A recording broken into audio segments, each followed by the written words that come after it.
Aí pessoal, vamos fazer aqui um módulo especial de trigonometria. Especial não, conversa fiada, não é especial não, é um módulo normal, tá? Mas nem menos por isso vai deixar de ser importante, tá? Isso aqui é importante porque trigonometria é uma das bases de uma porrada de coisa e também pelo fato de cair muito no ITA, né? Praticamente. Então a gente vai falar um pouco de funções trigonométricas. Que letra horrível, tá? Que diabo é funções trigonométricas, né? Só para lembrar, pessoal aí que não tá recordando ou que não vira vídeos de funções, né? Então nós temos dois conjuntos. E aí a gente chama esse conjunto aqui de domínio, tá? E esse aqui de imagem, né? Ou contradomínio. Então ele está cheio de elementos x1, x2, x3, x4 e assim vai. Pode ser um conjunto finito, pode ser um conjunto finito, pode ser um conjunto vazio, pode ser um conjunto unitário, né? E aí ele relaciona com um conjunto B, né? Que tem também uma certa quantidade de elementos. E aí a gente define uma relação entre eles, tá? Por exemplo, 1 a 1, né? Aqui. Então essa relação, né, entre um conjunto A, né, e B, a gente chama de função, né? Então função, né, ela descreve um comportamento de uma variável, né, que pertence a um conjunto, né, resultando numa outra variável, né, que é o resultado, tá? Que pertence a um segundo conjunto. Então sempre a aplicação do domínio, né, ou seja, de um conjunto de saída dá um conjunto de chegada, né? Ou seja, eles estão relacionados. E sendo que você sempre pode ter dois elementos ou mais daqui dando origem a um elemento daqui, mas não o contrário, tá? Você não pode ter um elemento aqui dando origem a dois, né, diferentes aqui, ó, que nem eu fiz aqui, ó, o x de 2 dando origem a esses dois caras aqui. Então isso é um absurdo, então você não faz, tá? Então toda função tem um gráfico e tal, tudo mais, é uma baboseira que a gente já sabe. Então a gente vai falar especificamente de funções trigonométricas. Então as funções trigonométricas são funções periódicas, né? Funções periódicas. Que porra é uma função periódica? A função periódica é o seguinte, vamos falar matematicamente, né? A função periódica, se você tiver uma função cujo valor dela se repete depois de um certo intervalo, né? Depois de certa quantidade de variáveis, depois de um certo valor, ela repete, né? Por exemplo, se você tem uma função que tem um valor y, né? Se é uma função periódica, esse valor vai aparecer de novo para um outro x mais t. Você está vendo que você mudou o x, né, aqui e deu y, depois você colocou um x aqui, deu y, e depois mudou para mais t, deu outro y. Então isso aqui a gente chama de período, tá? Então vamos exemplificar isso aqui. Vamos fazer a função aniversário, né? A função aniversário do Miguel Ângelo é no dia 5 de junho. Quem quiser me dar presente, né? Tá aqui, ó, o dia 5 de junho. Então nosso x é 5 de junho, né? Então o Miguel faz aniversário num período de um ano, ou seja, igual a 365 dias, né? Ainda bem, né? Se não fosse menos, ele estava mais velho. Se fosse mais, ele estava mais novo. Então, é 365 dias. Se eu pegar esse x aqui, ó, 5 de junho, 5 de junho, e somar mais 365 dias, que é o período aqui, ó, tá vendo? Isso aqui vai dar a função aniversário. Digamos que quando chega no aniversário, ela dá 1. Quando acontecer isso aqui de novo, vai dar 1 também. Então, a gente pode dizer que a função 5 de junho é igual a o valor de 5 de junho mais 365 dias, né? Então você vê que eu peguei a variável x, né, e somei a t, né? Se eu pegar e fizer 2 vezes 365, também vai dar, porque deu 2 anos, porque o período tem que ser um número inteiro, né? Então vai aparecer 1 de novo, porque 2 vezes 365 são 2 anos, então foram 2 períodos. Então eu posso falar o seguinte, que a função periódica ela é uma função cuja fórmula eu posso definir matematicamente assim. Isso aqui sendo inteiro, tá? Lembre-se do aniversário do Miguel Ângelo e ele compra presente para ele. Se isso aqui for um número fracionário, fudeu, não dá certo, né? Ninguém faz aniversário em meio ano, ou faz em 2, ou 3, ou 4, ou 5. Então aqui tem que ser inteiro, tá? Ou seja, pertence ao Z, desinteiros, né? Então essa é a função periódica, tá? E as funções trigonométricas são funções periódicas, né? Elas vão ter um período definido, tá? Quais são as funções trigonométricas? Quais são as funções trigonométricas? Quais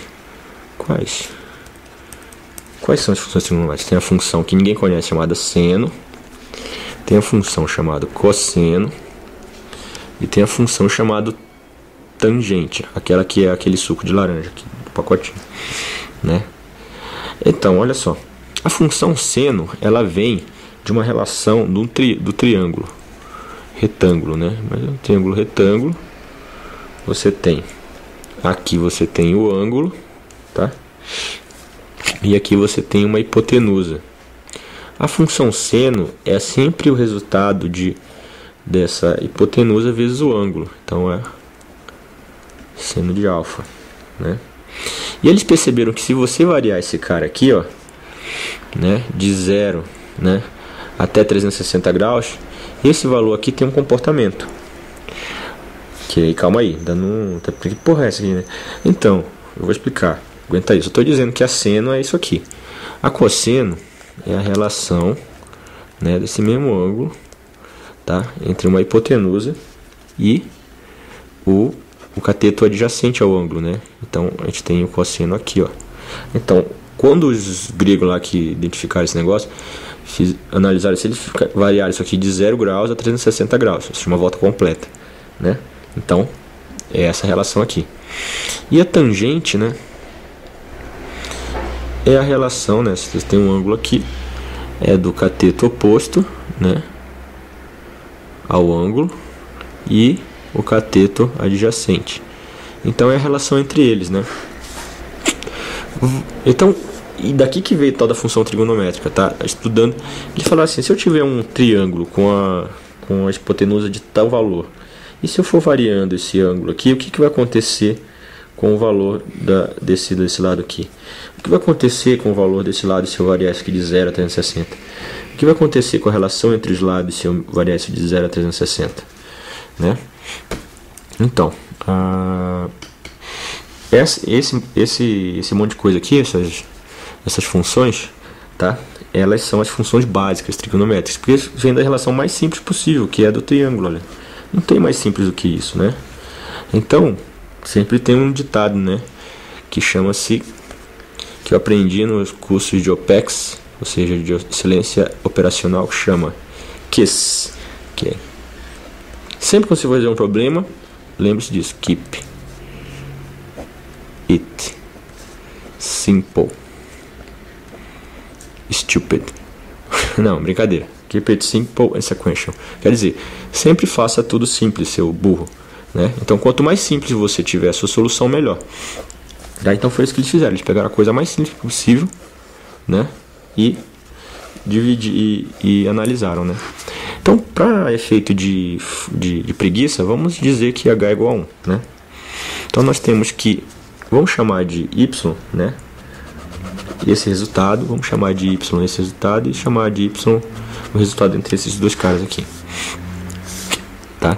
Então o y, né, seria h seno de alfa, mas por simplicidade, né, vamos chamar isso aqui de 1, né? Então vai ficar igual a seno de alfa. Se você pega para seno, né, para cosseno, y é igual a cosseno de alfa. Então isso aqui vai ser cosseno de alfa. Para tangente, isso aqui vai ser a relação entre eles, né? Relação entre seno de alfa sobre cosseno de alfa, porque eu disse que é igual a 1. Então a gente chama isso aqui de tangente. Então a gente já sabe que tangente é a divisão entre seno de alfa e cosseno de alfa, correto? Por quê? Isso aqui é o cateto oposto e isso aqui é o cateto adjacente, né? Então veja o seguinte: E aí, esse alfa pode ser um valor que pode variar de 0 a 2π, né? Que é 360 graus, ou seja, uma volta. Ele falou assim, puta, se eu pegar esse cara aqui e começar a dar a volta, né? O que vai acontecer? Esse cara também pode assumir valor de 0 a 2π, ok? E esse cara aqui pode assumir valores de 0 a π sobre 2, tá? Agora, para a gente analisar isso aqui com mais facilidade, foi criada uma coisa muito interessante, chamado ciclo trigonométrico, né? O que é o ciclo trigonométrico? É uma bola, não, é um círculo, né? E aqui você tem as funções, né? Aqui y, aqui x, né? E aqui bem no meio, ó, preste atenção, meu filho.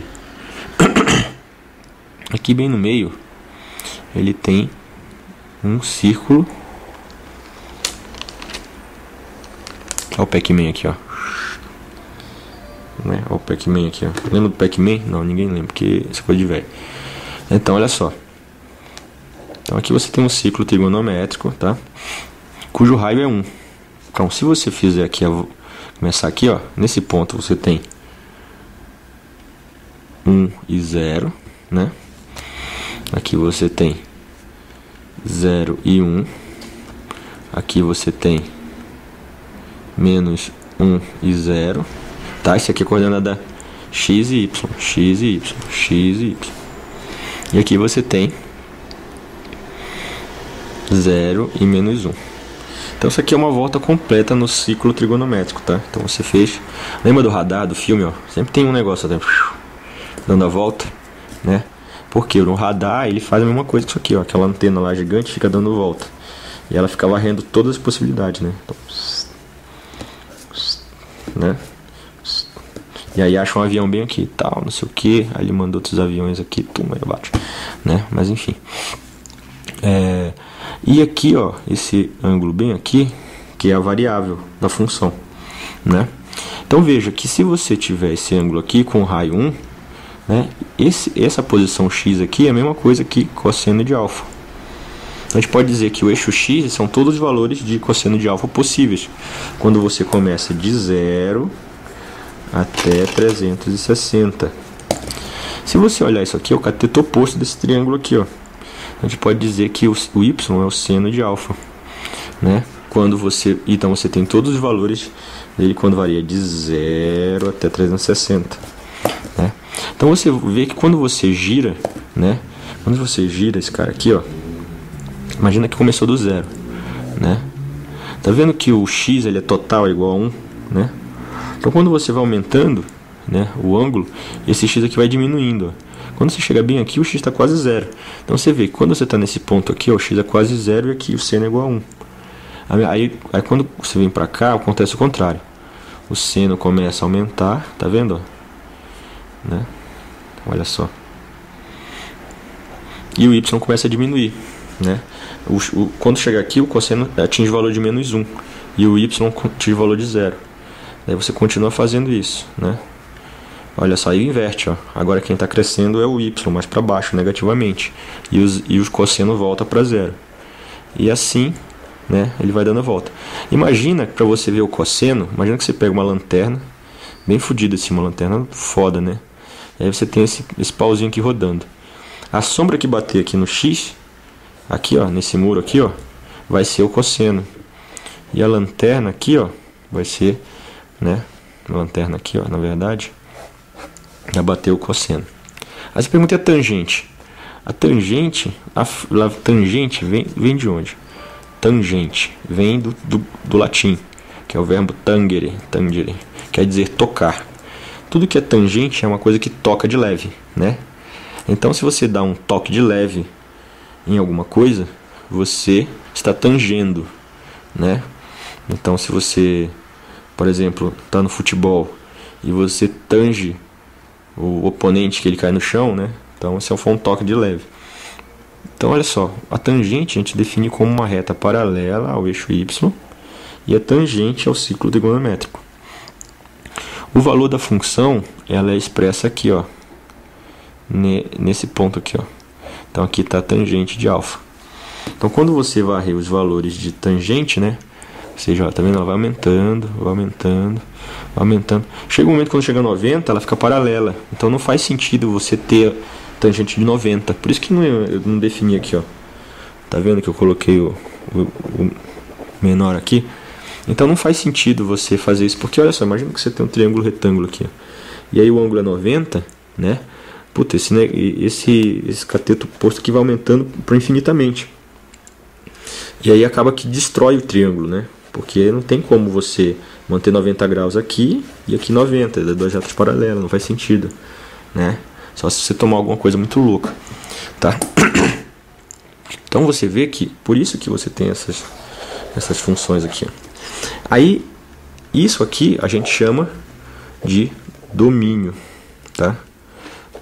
Domínio. Ou seja, o que é o domínio? Domínio é onde a função pode existir. Uma coisa muito importante que você tem que lembrar sempre é que o domínio, se você tem uma função e você aplica um valor que não está definido nesse domínio, fodeu tudo, tá? Não adianta nada. Ok? Então veja o seguinte. O que é o domínio? O próprio nome diz, é onde a função pode existir. Ó, vamos dar um exemplo. Para você nunca esquecer de... Quando você for fazer uma análise de uma função, nunca esqueça de analisar o domínio, seu rapaz. Eu não sei como é domínio em inglês, mas deve ser isso aqui.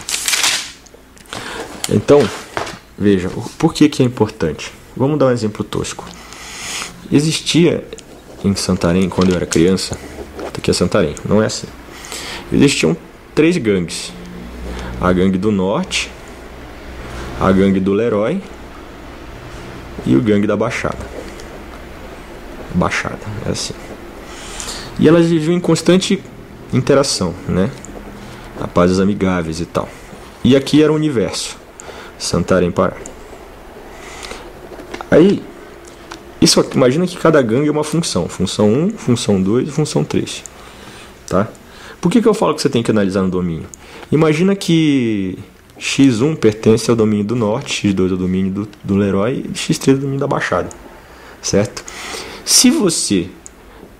Os caras que estão aqui na gangue do Norte, eles só são os caras se estiver dentro da gangue do Norte. Se aparecer sozinho por aqui fora do domínio, né, ele pode se foder, porque os caras vão catar ele e encher ele de porrada, né? Então, ou seja, se você pega um X e você coloca fora do domínio, o grande chance de dar errado. Por que eu falo dar errado? Porque o objetivo disso aqui é vocês estudarem engenharia. Engenharia é para produzir alguma coisa, um sistema, alguma coisa estável que funcione.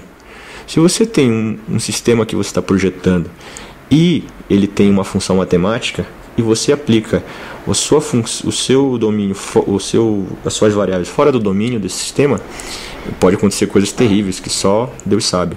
Ele pode oscilar, ele pode entrar em ressonância e explodir, ele pode não funcionar, ele pode quebrar.